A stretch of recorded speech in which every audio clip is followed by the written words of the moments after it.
पता नहीं चला उसके बाद क्या हुआ मेरे साथ, क्या नहीं हुआ। जब कुएं के अंदर गिर गया मैं, उसके बाद कोई आइडिया नहीं था। उन्होंने मुझे वापसी पर उठाया भी है, कंधे पर भी उठा के लेके आया झट ज़ाफ़ा, और उसके बाद मैं पानी के अंदर उन्होंने मुझे फेंका है। और एक तो मुझे उसमें होश आई है, जब उन्होंने फेंका ना 2-3 मरतबा होश आई है। उसके बाद फिर मैं बेजान हो गया। उसके बाद आइडिया नहीं था कहाँ पड़ा हूँ, कहाँ। आपने उन्हें कहा नहीं मुझे क्यों मारा जा रहा है, मैंने क्या बिगाड़ा है, कोई झगड़ा नहीं?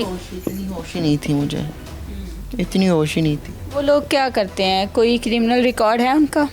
नहीं, ऐसा कुछ नहीं, बस मोहल्ले में ही बैठने वाले हैं मुझ में ही। कोई तंदूर का काम करता है, कोई ऐसे ही अपना मेहनत मजदूरी करता है, कोई तार का काम करता है, ऐसे ही काम करने वाले हैं। और तो इतना खास कोई भी नहीं है उनमें से। सारे लोग जो हैं वो मेहनत मजदूरी करते हैं। आप पिछले 1 साल से यहाँ पे क्या कर रहे हैं? मैं भी इसी तरह ही अपना निज़ाम, अपने डॉक्यूमेंट्स क्लियर कर रहा था, वापसी बाहर की तैयारी कर रहा था।